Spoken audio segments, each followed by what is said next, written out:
Aesthetic, aesthetic, aesthetic. The first time I threw on City Hunter, I was immediately enveloped by late 80s neon vaporwave and city pop, and I just fell in love. Oddly enough, for being one of the more successful Shonen Jump comics, especially during its time, City Hunter never really got much love out west. And when I say west, I mean the US. In fact, this is not a show I grew up with in any way. I actually found out about it through the game Jump Force by Bandai when Ryo Saeba became one of my mains. Out of all the characters, he stood out with his normalcy, to be honest. Just a guy with a gun and some really goofy moves. I instantly wanted to know what his deal was and why he was hanging out with the likes of Yusuke Urameshi and Seiya, so I picked up the manga and ordered the anime in a box set because it wasn't streaming anywhere at the time. Thankfully, it's streaming on Crunchyroll now because I'm pretty sure this box set is a Chinese bootleg. It's terrible, but it was enough for me at the time. At least enough for me to realize that City Hunter was something I was deeply missing in my life. This is the story of Ryo Saeba, a sweeper in the neon 80s Tokyo bent on defending and also kind of preying on innocent women in need of protection. This is City Hunter. Let's get into it.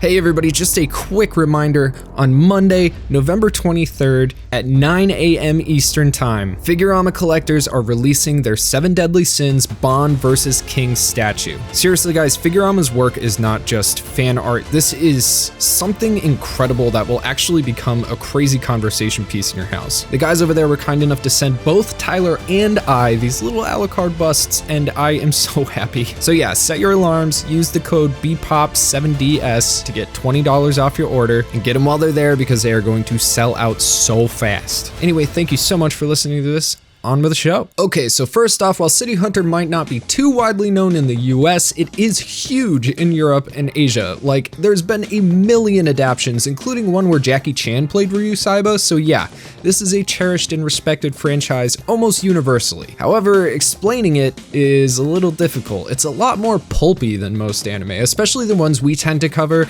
as there isn't a huge overarching story. Instead, City Hunter enjoys playing off of its protagonist Ryu, and as previously mentioned, he's what's known as a sweeper, basically a private detective out to rid Tokyo of crime, more or less, on his own. For all intents and purposes, he is the anime James Bond, and by that, he's exactly what anime would do to a smooth pimp daddy like James Bond. Ryu is first and foremost a pervert, womanizer, very, very, very tropey, and if you can't get over this, this one ain't for you, because this man is incorrigible. Every single episode. A lot of people say that the show doesn't hold up because of this, and I can see why. Watching it now can bring out some hardcore cringe emotions, especially if you're very serious about, worrying about poisoning the minds of the youth. It can be hard to take things within its context sometimes, especially through a more modern, sophisticated lens. However, when you realize he's a Japanese spoof on Bond, it becomes a little bit more obvious what the mangaka Tsukasa Hojo was going for when he created his character. He's basically Gogo 13's Togo if he was humorous and never got laid, ever. However, the show does have some scruples. It's important to note that Ryu is never rewarded for being a playboy womanizer. In fact, he usually gets a 100-ton ecchi hammer to the dome for his attempts. Also, in the end,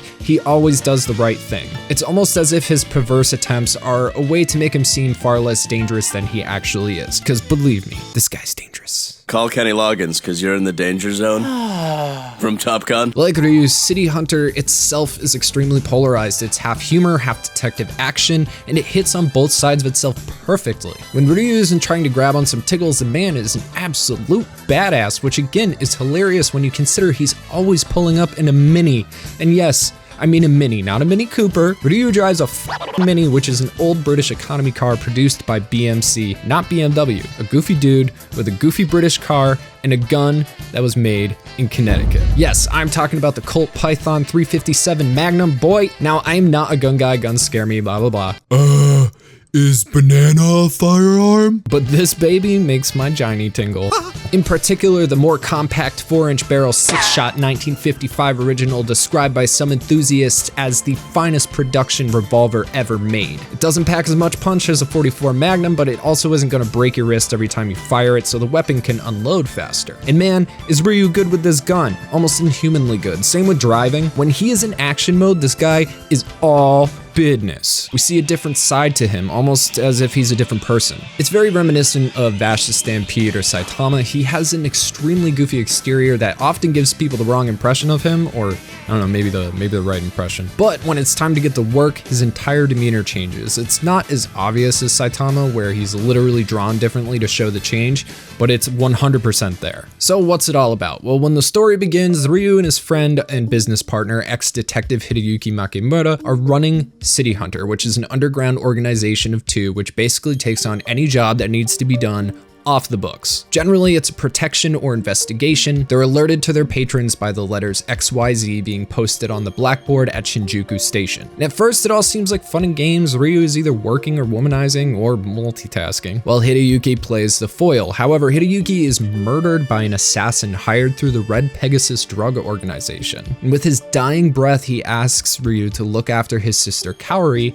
and this is really where the show takes off with an actual plot and lead female character. And unlike her stone-faced brother, Kaori is young and adds to the comedy of the show while she eventually learns the ropes of being a sweeper herself. Originally not aware of her brother's underground business, Kaori eventually susses out what's going on behind the scenes and joins the team despite being generally disgusted by Ryu and his antics. I mentioned earlier that Ryu generally gets a 100-ton ecchi hammer over his head. Well, said mallet is wielded by Kaori 100% of the time. The best comparison I could make to this is like a Brock Misty kind of relationship without any censorship.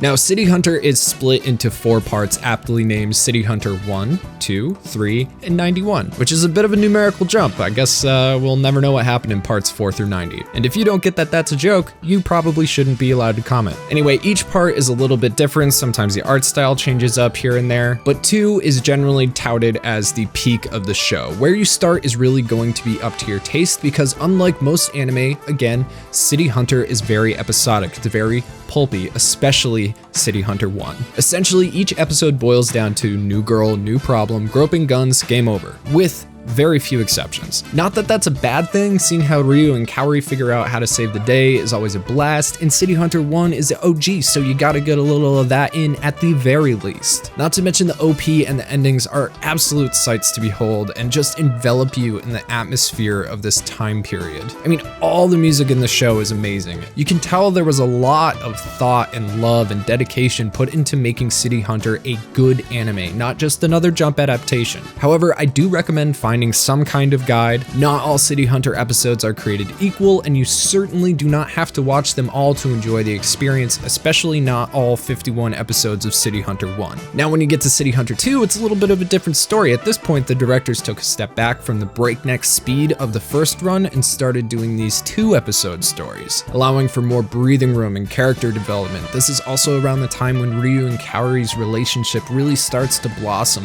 which, if we're being real, is the most consistent overarching plot in the series. However, we do eventually get a little bit more information on Ryu, which helps a lot in understanding his character. On vacation with his parents as a young kid, Ryo's plane went down in the middle of Central America. He was the only one who survived the crash, and after walking for days, he found himself in a village torn by civil war. In order to survive, he became the ultimate warrior. This is where he was trained and honed his skills as the ultimate marksman. The guy is basically an ex-commando super stud. When he finally makes his way back to Tokyo, becoming a sweeper was really all he could do with his morality and skill set. Also, if you haven't figured it out yet, he only takes on female clients, which could be seen as part of his womanizing, or maybe he just wants to protect women. I honestly don't know, because the show seriously takes things to the next level sometimes when it comes to the absurdity and the ecchi hammer, but after spending time with him, it's hard to see Ryo as a bad guy. And when he pulls out that big, thick python, he tends to make the ladies swoon regardless of how disgusted they had previously been with him, and I think it's because when he's in the heat of the moment, he lets down that lecherous facade. I mean, it also doesn't hurt that he whips out a sexy revolver and pulls off the one-hole shot, which is this special 3-round burst that hits the target in the exact same entry point each volley. I mean, that's pretty hot.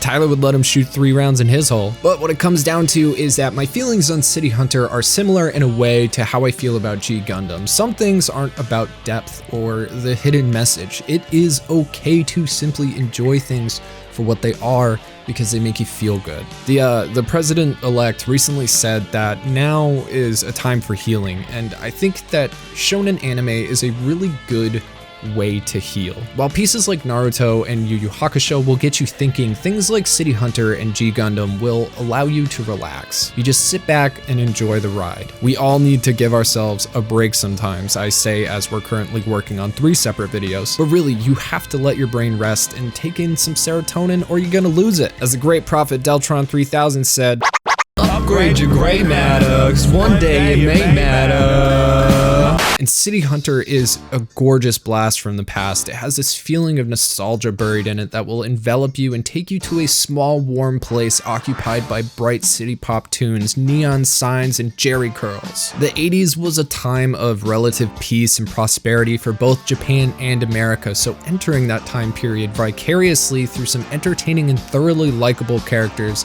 is nothing but joy. It would be easy to accuse me of pandering to nostalgia, but I think nostalgia is an important piece of who we are as people. Going back to a time when things seemed simpler is therapeutic as long as you don't get trapped there. And this doesn't mean that you can't feel nostalgic for or enjoy City Hunter if you didn't watch it when it first aired. Tyler had never seen it before and thoroughly enjoyed it. It's a series that is definitely socially outdated, or at least now would be considered extremely edgy, but it still holds the beauty of the old 80s anime style with a loose plot that makes it easy to watch whenever you need a break. When it comes to City Hunter, that's one of the series' best attributes, is that you don't have to sit through 150 episodes to get the whole story if you don't want to. You can jump in, enjoy yourself, and jump out. And honestly, that's what I need right now after the year that we've all had. That's why we're covering so many fun anime without a huge amount of depth to go into, this show number specifically. Though then again, next week's video is gonna be pretty intense. Regardless, I always think it's kind of funny to think about the concept of TV asking too much of us, but sometimes it does. And covering something like City Hunter lets me gush, gives me the good feels, shows you something awesome, and doesn't burn me out. Not every video can be a silent voice or a samurai shampoo. And honestly, I don't want every video to be like that because, you know, sometimes it's depressing. Sometimes you need to focus on the good stuff. I mean, heck, 2-3 weeks ago, I was stressed to the point that I wasn't eating right, wasn't sleeping right. I'm sure I wasn't alone in that boat. These videos that we put out are more about what we see in the moment based on what's happening in our lives and in the world and with you guys. And right now, I think we need something fun and easy. Like your mom. It's nice to have something that's more adult that you can just jump into and enjoy yourself from time to time. And I know that if I'm having a rough day, that at the end of it, I can throw on some City Hunter and return to the glorious economic bubble of 80s Tokyo and watch a dude get the bad guy. It's not always necessary to take life so seriously. I say that because I hope you don't take this anime too seriously. It is first and foremost a comedy. And let's be honest, it's going on 34 years old right now. I don't think it's hurting anyone or poisoning the minds of our youth at this point. So chill out, keep calm, because now is the time to heal. So I recommend a heavy dose of City Hunter and maybe a friggin' nap. Take care of yourself, take it easy, peace. Hey everybody, this is Mike. Thank you so much for watching the whole video. I just wanted to send a very special shout out to one of our Super Saiyan gods, Neonosis, for being a high tier supporter. Thank you so much. And our lucky patron of the week, Ahagao Lover 90, thank you for supporting the channel. If you guys would like to support the channel, check us out on Patreon, watch all our videos, like the video if you liked it, subscribe if you want. If you're not ready yet, you know, take your time, do you. And I'll see you next week.